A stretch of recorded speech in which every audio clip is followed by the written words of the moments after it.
Hello everyone, welcome to my channel. तो आज मैं आपके सामने समास के कुछ प्रश्नों के साथ उपस्थित हुई हूँ। तो चलते हैं क्वेश्चन की तरफ। इनमें से कौन सा कथन पूरी तरह तत्पुरुष समास से संबंधित है? आपके ऑप्शन है, इसमें पूर्व पद प्रधान होता है, इसमें पूर्व पद संख्यावाची होता है, इसमें प्रायः उत्तर पद प्रधान होता है, या फिर इसमें पूर्व पद अव्यय होता है। तो आपका जो राइट आंसर है वो हो जाएगा option number C is the right answer. Next question है, जिस सामासिक शब्द में पूर्व पद और उत्तर पद गौड़ होते हैं और कोई तीसरा पद प्रधान होता है, वहाँ कौन सा समास होता है? आपके ऑप्शन है बहुब्रीहि, कर्मधारय, तत्पुरुष या फिर द्वंद्व। तो जो राइट आंसर है वो हो जाएगा बहुब्रीहि। नेक्स्ट क्वेश्चन है, जिन सामासिक शब्दों में पहला पद संख्या को व्यक्त करने वाला विशेषण होता है वे शब्द कहलाते हैं। आपके ऑप्शन है द्विगु समास, द्वंद्व समास, अव्ययी भाव समास या फिर बहुब्रीहि समास। आपका जो राइट आंसर है वो हो जाएगा द्विगु समास। नेक्स्ट क्वेश्चन है, अनुरूप में कौन सा समास है? आपके ऑप्शन है तत्पुरुष समास, बहुब्रीहि समास, कर्मधारय समास या फिर अव्ययी भाव समास। तो आपका जो राइट आंसर हो जाएगा वो है अव्ययी भाव समास। नेक्स्ट क्वेश्चन है, आमरण में कौन सा समास है? आपके ऑप्शन है तत्पुरुष समास, आपका ऑप्शन सेकंड है अव्ययी भाव समास, द्वंद्व समास या फिर द्विगु समास। तो आपका जो राइट आंसर है वो हो जाएगा अव्ययी भाव समास। नेक्स्ट क्वेश्चन है, द्वंद्व समास में कौन सा पद प्रधान होता है? आपके ऑप्शन है पूर्व पद प्रधान होता है, या फिर उत्तर पद प्रधान होता है, या फिर दोनों पद प्रधान होते हैं, या फिर कोई तीसरा पद प्रधान होता है। तो आपका जो राइट आंसर है वो हो जाएगा दोनों पद प्रधान होते हैं। नेक्स्ट क्वेश्चन है, पद्यच्युत में कौन सा समास है? आपके ऑप्शन है द्विगु समास, अव्ययी भाव समास, द्वंद्व समास या फिर तत्पुरुष समास। तो आपका जो राइट आंसर है वो हो जाएगा तत्पुरुष समास। नेक्स्ट क्वेश्चन है, स्नेहमग्न में कौन सा समास है? आपके ऑप्शन है द्वंद्व समास, तत्पुरुष समास, अव्ययी भाव समास या फिर द्विगु समास। तो जो राइट आंसर है वो हो जाएगा तत्पुरुष समास। नेक्स्ट क्वेश्चन है, दीर्घ बाहु में कौन सा समास है? आपके ऑप्शन है द्वंद्व समास, द्विगु समास, बहुव्रीहि समास या फिर अव्ययी भाव समास। तो आपका जो राइट आंसर है वो हो जाएगा बहुव्रीहि समास। नेक्स्ट क्वेश्चन है, यथासंभव में कौन सा समास है? आपके ऑप्शन है तत्पुरुष समास, कर्मधारय समास, अव्ययी भाव समास या फिर बहुव्रीहि समास। तो आपका जो राइट आंसर हो जाएगा option number C is the right answer. चलते हैं नेक्स्ट क्वेश्चन की तरफ। मुंबई में गगनचुंबी इमारतें बनी है, रेखांकित शब्द में कौन सा समास निहित है? आपके ऑप्शन है कर्मधारय समास, द्विगु समास, अव्ययी भाव समास या फिर तत्पुरुष समास। तो आपका जो राइट आंसर है वो हो जाएगा तत्पुरुष, यानी कि गगनचुंबी में तत्पुरुष समास है। नेक्स्ट क्वेश्चन है, शास्त्र प्रवीण महाविद्यालय में पीताम्बर धारण करने आते हैं, इस वाक्य में तत्पुरुष समास कौन से शब्द में है? आपके ऑप्शन है महाविद्यालय, पीताम्बर, शास्त्र प्रवीण या फिर धारण करके। तो सी इज द राइट आंसर। चलते हैं नेक्स्ट क्वेश्चन की तरफ। कौन सा अधिकरण तत्पुरुष नहीं है? आपके ऑप्शन है धर्मभ्रष्ट, पुरुषोत्तम, देशाटन या फिर कुलश्रेष्ठ। तो जो आपका राइट आंसर है वो जाएगा धर्मभ्रष्ट। चलते हैं नेक्स्ट क्वेश्चन की तरफ। समास के पदों को अलग करने को क्या कहा जाता है? आपके ऑप्शन है, ऑप्शन ए विग्रह, ऑप्शन बी बदलाव, ऑप्शन सी विभक्ति या फिर ऑप्शन डी विच्छेद।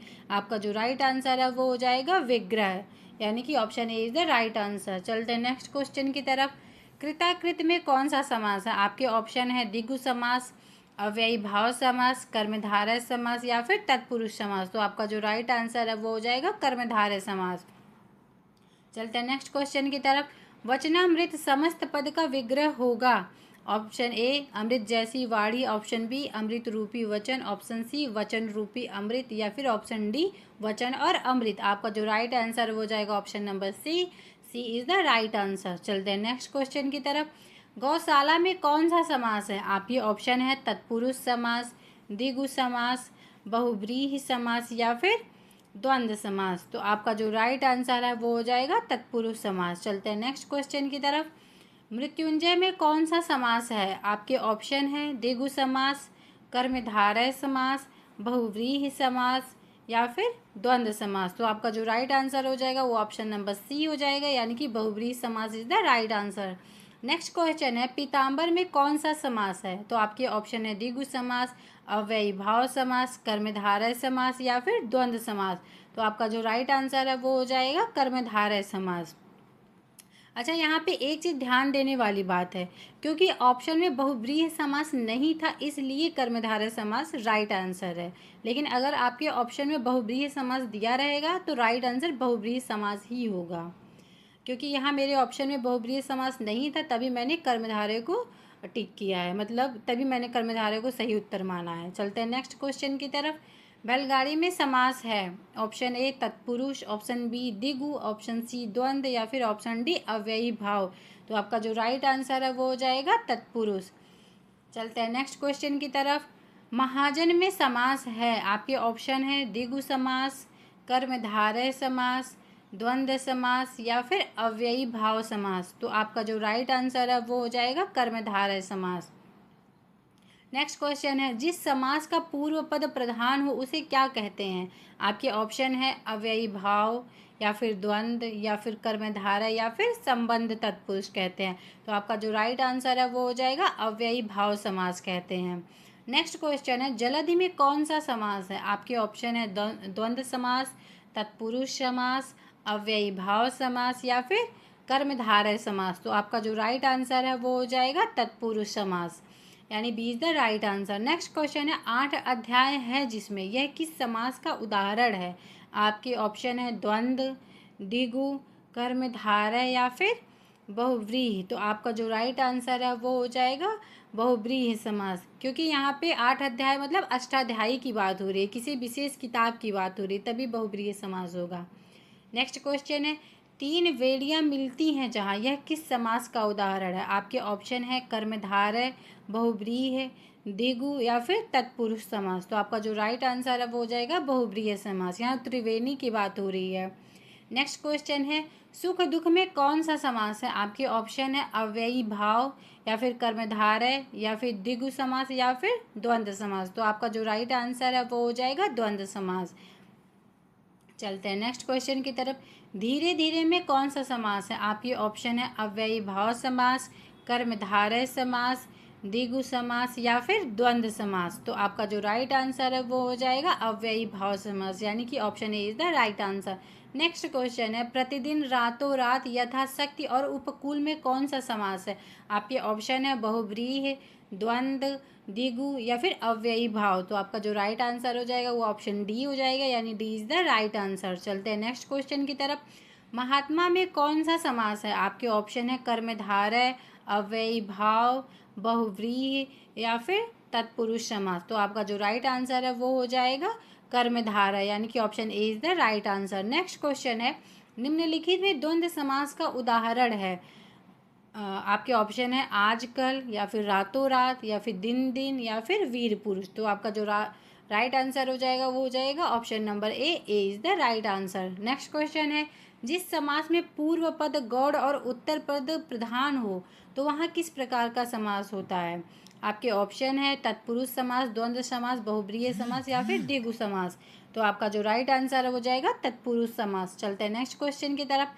समास के संदर्भ में इनमें से कौन सा कथन गलत है? आपके ऑप्शन है बहुब्रीहि समास में दोनों पद गौड़ होते हैं या फिर अव्ययी भाव में पूर्व पद प्रधान होते हैं और समास पद अव्यय होते हैं, तत्पुरुष समास में अंतिम पद गौड़ होते हैं या फिर इनमें से कोई नहीं। तो आपका जो राइट आंसर है वो जाएगा option number C is the right answer. Next question है, अठखोना में कौन सा समास है? आपके ऑप्शन है द्विगु समास, बहुब्रीहि समास, द्वंद्व समास या फिर तत्पुरुष समास।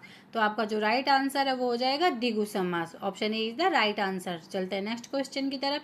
जिस समास में दोनों पदों के माध्यम से एक विशेष यानी तीसरे अर्थ का बोध हो तो वह किस प्रकार का समास कहलाता है? आपके ऑप्शन है बहुब्रीहि समास, कर्मधारय, अव्ययी भाव या फिर द्विगु समास। तो आपका जो राइट आंसर हो जाएगा ए, यानी बहुब्रीहि समास, A is the right answer. Next question है, तिरंगा में कौन सा समास है? आपके ऑप्शन है द्विगु समास, कर्मधारय समास, बहुव्रीहि समास या फिर अव्ययी भाव समास। तो आपका जो राइट आंसर है वो हो जाएगा द्विगु समास।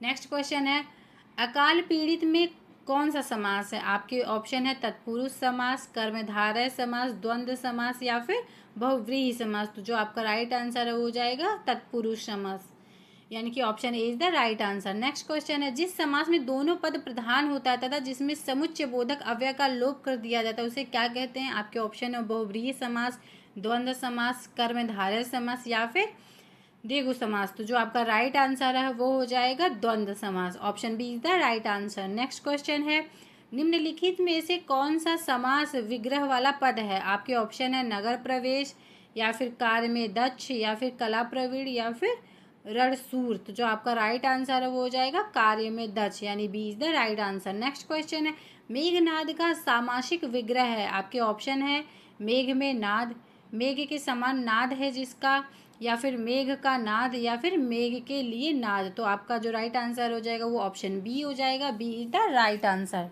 चलते हैं नेक्स्ट क्वेश्चन की तरफ।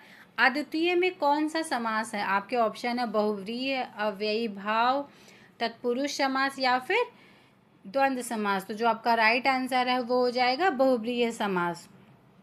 चलते हैं नेक्स्ट क्वेश्चन की तरफ। आजीवन शब्द में कौन सा समास है? आपके ऑप्शन है द्विगु, बहुव्रीहि, अव्ययी भाव या फिर कर्मधार है। तो आपका जो राइट आंसर है वो हो जाएगा अव्ययी भाव समास, यानी सी इज द राइट आंसर। चलते हैं नेक्स्ट क्वेश्चन की तरफ। सत्याग्रह शब्द में कौन सा समास है? आपके ऑप्शन है द्वंद्व, द्विगु, बहुव्रीहि या फिर तत्पुरुष। तो आपका जो राइट आंसर हो जाएगा तत्पुरुष समास। चलते हैं नेक्स्ट क्वेश्चन की तरफ। समास का शाब्दिक अर्थ है। आपके ऑप्शन है संबंध, बी सरल, सी उदाहरण या फिर डी संक्षेप। तो आपका option D is the right answer हो जाएगा, यानी कि संक्षेप। संक्षेप जो है वो इसका सही उत्तर है। अगला प्रश्न है, धर्माधर्म में कौन सा समास है? आपके ऑप्शन है द्विगु समास या फिर द्वंद्व समास या फिर अव्ययी भाव समास या फिर कर्मधारय समास। तो आपका जो राइट आंसर है वो हो जाएगा द्वंद्व समास। चलते हैं नेक्स्ट क्वेश्चन की तरफ। मतदाता शब्द में कौन सा समास है? आपके ऑप्शन है बहुव्रीहि समास, फिर द्विगु समास या फिर द्वंद्व समास या फिर तत्पुरुष समास। तो आपका जो राइट आंसर है वो हो जाएगा तत्पुरुष समास, यानी कि D is the right answer. दोपहर में समास है। आपके ऑप्शन है द्विगु समास या फिर द्वंद्व समास या फिर बहुव्रीहि समास या फिर कर्मधारय समास। तो आपका जो राइट आंसर है वो हो जाएगा द्विगु समास, यानी कि option A is the right answer. Next question है, वीणा पाढ़ी में समास है। आपके ऑप्शन है बहुव्रीहि समास या फिर कर्मधारय समास या फिर द्विगु समास या फिर अव्ययी भाव समास। तो आपका जो राइट आंसर है वो हो जाएगा बहुव्रीहि समास। चलते हैं नेक्स्ट क्वेश्चन की तरफ। पुत्र शोक में कौन सा समास है? आपके ऑप्शन है द्वंद्व समास या फिर कर्मधारय समास या फिर अव्ययी भाव समास या फिर तत्पुरुष समास। तो आपका जो राइट आंसर है वो हो जाएगा तत्पुरुष समास। Option D is the right answer. Next question है, नवरत्न शब्द में कौन सा समास है? आपके ऑप्शन है द्विगु समास है या फिर अव्ययी भाव है या फिर कर्मधारय है या फिर बहुव्रीहि है। तो आपका जो राइट आंसर है वो हो जाएगा द्विगु, यानी option A is the right answer. बढ़ते हैं नेक्स्ट क्वेश्चन की तरफ। रसोई घर में कौन सा समास है? आपके ऑप्शन है द्विगु समास, अव्ययी भाव समास, तत्पुरुष समास या फिर बहुव्रीहि समास। तो आपका जो राइट आंसर है वो हो जाएगा तत्पुरुष समास। बढ़ते हैं नेक्स्ट क्वेश्चन की तरफ। सद्भावना शब्द में कौन सा समास है? आपके ऑप्शन है कर्मधारय समास, तत्पुरुष समास, अव्ययी भाव समास या फिर द्विगु समास। तो आपका जो राइट आंसर है वो हो जाएगा कर्मधारय समास। नेक्स्ट क्वेश्चन है, जिस समास में कोई पद प्रधान नहीं होता उसे क्या कहते हैं? आपके ऑप्शन है द्वंद्व समास, कर्मधारय समास, द्विगु समास या फिर बहुव्रीहि समास। तो आपका आंसर डी हो जाएगा, यानी बहुव्रीहि इज द राइट आंसर। चलते हैं नेक्स्ट क्वेश्चन की तरफ। गंगा तट पर कुछ लोग भजन कर रहे थे। रेखांकित शब्द में कौन सा समास है? आपके ऑप्शन है कर्मधारय समास, तत्पुरुष समास, अव्ययी भाव समास या फिर द्वंद्व समास। तो जो आपका राइट आंसर है वो हो जाएगा तत्पुरुष समास, यानी गंगा तट पर तत्पुरुष समास है। पथभ्रष्ट और सज्जन में कौन सा समास है? आपके ऑप्शन है द्वंद्व, द्विगु या फिर अव्ययी भाव तत्पुरुष या फिर कर्मधारय या द्वंद्व या फिर तत्पुरुष व कर्मधारय। तो आपका जो राइट आंसर है वो हो जाएगा option D. D is the right answer. Next question है, चंद्रमुखी शब्द में कौन सा समास है? ऑप्शन ए अव्ययी भाव, बी कर्मधारय, सी बहुव्रीहि या फिर डी द्विगु समास। तो जो आपका राइट आंसर है वो हो जाएगा कर्मधारय समास। Option B is the right answer. Next question है, मुरारी शब्द में कौन सा समास है? आपके ऑप्शन है कर्मधारय, अव्ययी भाव, द्विगु समास या फिर बहुव्रीहि समास। तो आपका जो राइट आंसर है वो हो जाएगा बहुव्रीहि समास। नेक्स्ट क्वेश्चन है, गौरी संगत शब्द में कौन सा समास है? तो आपके ऑप्शन है बहुव्रीहि समास, कर्मधारय समास, द्वंद्व समास या फिर तत्पुरुष समास। तो जो आपका राइट आंसर है वो जाएगा द्वंद्व समास, यानी option C is the right answer. Next question है, मातृहंता में कौन सा समास है? आपके ऑप्शन है कर्मधारय समास, तत्पुरुष समास, बहुव्रीहि समास या फिर द्विगु समास। तो आपका जो राइट आंसर है वो हो जाएगा तत्पुरुष समास, B is the right answer. Next question है, बारहसिंगा में कौन सा समास है? आपके ऑप्शन है द्वंद्व समास, बहुव्रीहि समास या फिर अव्ययी भाव समास या फिर कर्मधारय समास। तो आपका जो राइट आंसर है वो हो जाएगा बहुव्रीहि समास। चलते हैं नेक्स्ट क्वेश्चन की तरफ। कौन से शब्द में कर्मधारय समास नहीं है? आपके ऑप्शन है कृताकृत, दूसरा ऑप्शन है विद्याभ्यास, तीसरा है प्रिय सखा या फिर नील गाय। तो आपका जो राइट आंसर है वो हो जाएगा विद्याभ्यास।